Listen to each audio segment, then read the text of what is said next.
more song, one more song, one more song, one more song, one more song, one more song, one more song, one more song, one more song, one more song, one more song, one more song, one more song, one more song, one more song, one more song. So moving on to the Rockits then, or so did it go Cavern then Rockits, or how did that come about? Yeah, basically we started at the Cavern with the Rockits in 2011. We played at they started doing the Beatles conventions with the Rockits, and Julia Bird Souls, she's one of the directors, John Lennon's sister, Julia Bird.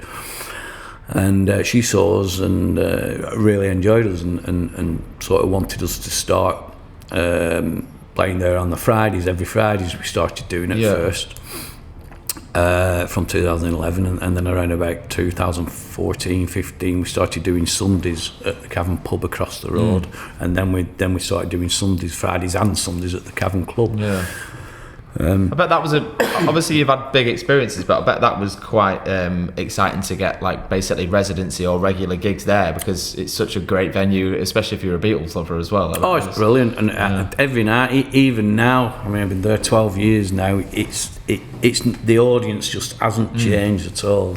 You know, we got a bit younger as I've got older, maybe, or maybe it's me getting older. Do you notice that then? There's still a younger audience coming to watch the Beatles. It's surprising. It's like, and they know all the lyrics as well. You know, they're really on it. You know, so it's really got a good vibe. Yeah, because we fear this, or I fear this. It's like in 20 years' time, what's people going to be wanting to listen to in pubs? But it's encouraging to know that there are younger people going to watch Beatles. Yeah, and obviously influenced by the parents and what they're listening to as well, and that, you know. Absolutely. I think Chris Healy said something. He said there won't be a scene in about 20 years. But he also said that, like, he said the music from our generation is coming full circle. So you're starting to get a few more guitar bands come through. They're maybe not hitting the charts, but they're on the underside of it, but they're popular enough that kids are going back and listening to sort of like 90s and all that sort of thing. So it comes down full circle in that respect. Yeah, music does. So you're fully establishing yourself in the Cavern.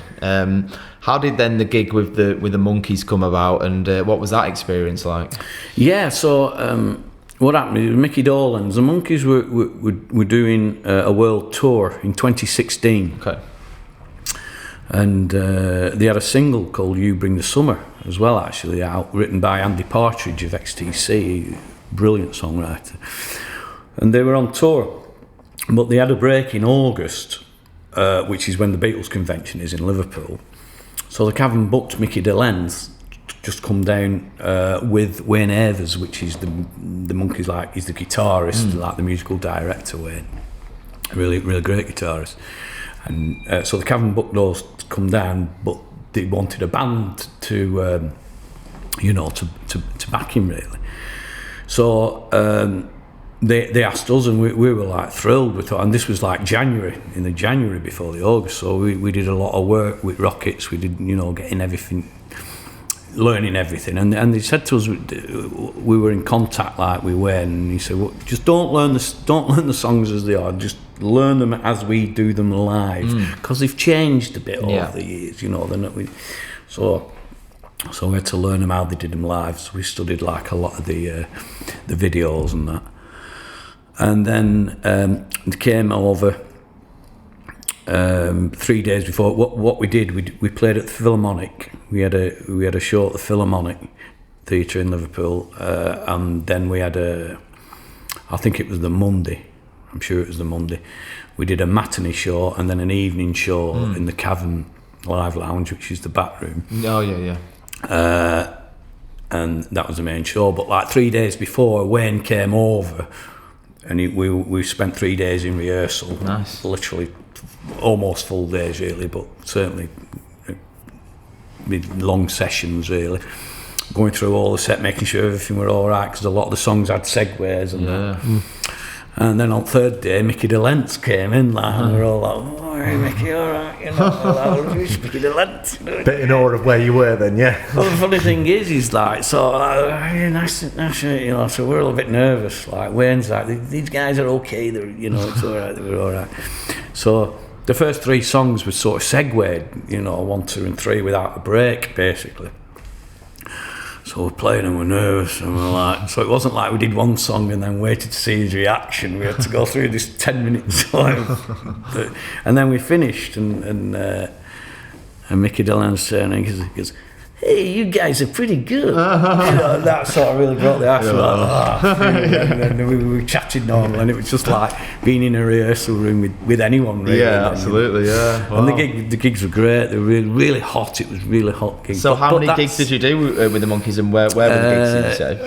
There was a Philharmonic Theatre, and then we did I think we did 2 shows.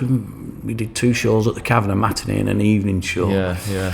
And that was it, really. You know, it was all over the space of a weekend. Yeah, you know, cool. the bank holiday at the end of August. I bet the attendance was pretty big as well. Yeah, it was absolutely rammed, and it's on YouTube. Right, you know, okay. you can We'll put the link down there for people to watch as well. Yeah, the whole absolutely. gig's on there, and it's quite good, actually. Wicked. I think the description of this video is just going to be link after link after link, isn't it?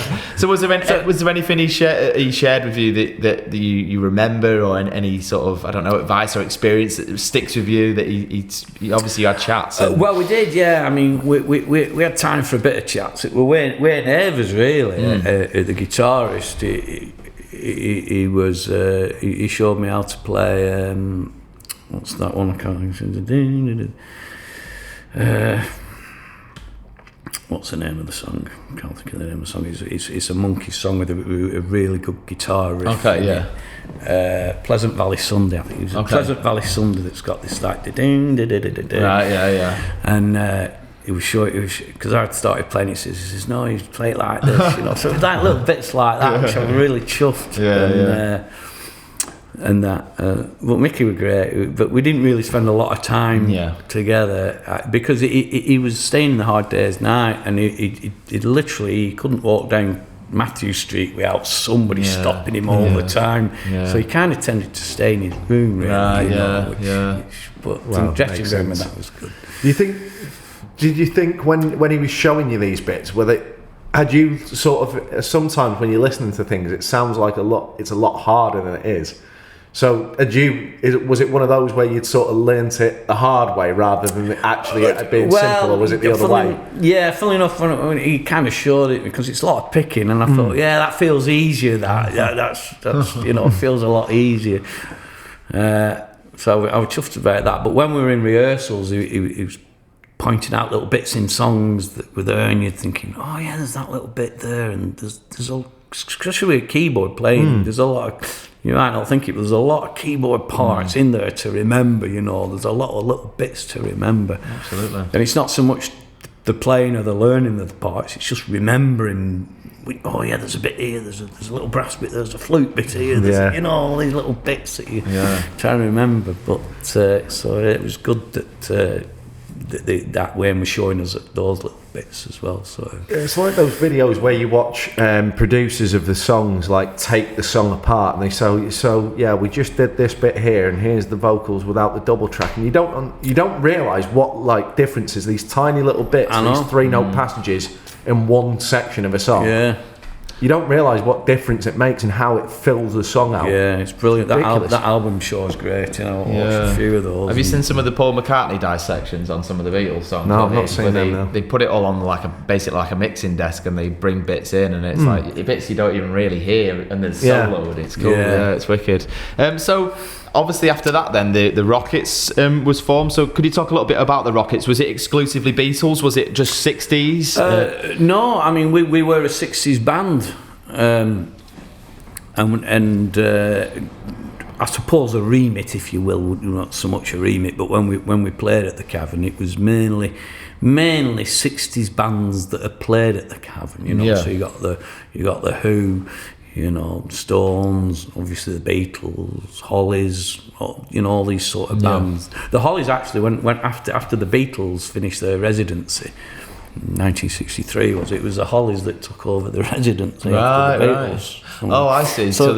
After they moved on, right? Yeah. And we do stuff like, I mean, even more modern stuff now. What we're doing now, you've got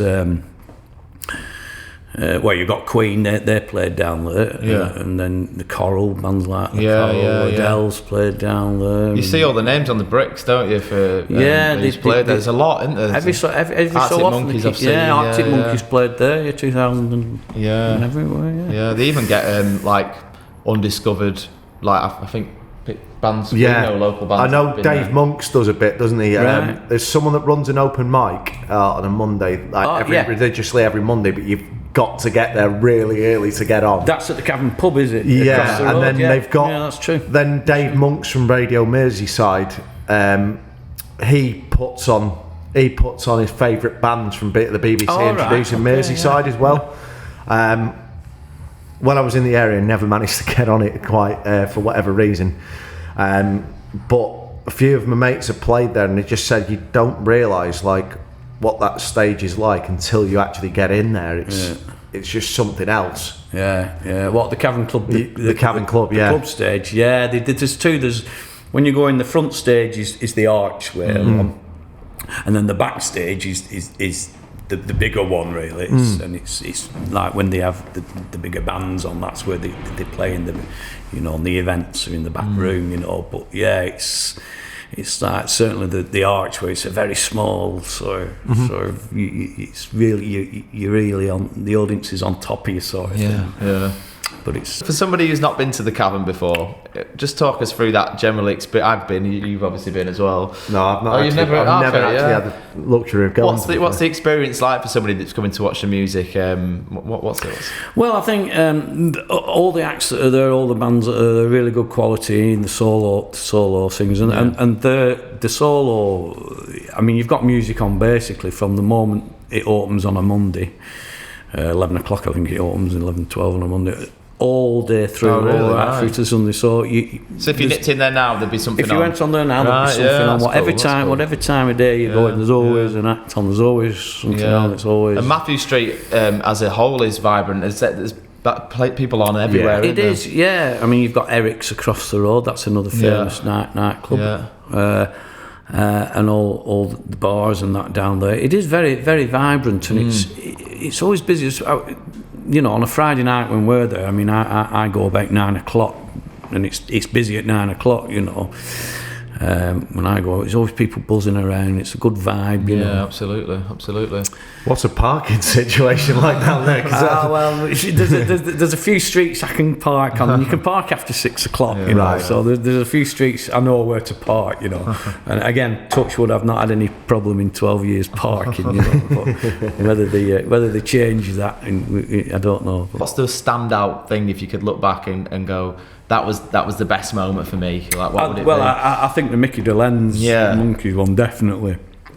Because I think we all actually played well as well. You know, helps. We really nailed it, and we all felt good about that gig. You know, if we'd had not felt good about it, it might have been a bit deflating. Yeah. But that's probably one of the main absolutely things, and I'm really proud of that. I really enjoyed doing that. You know, how do you cope with?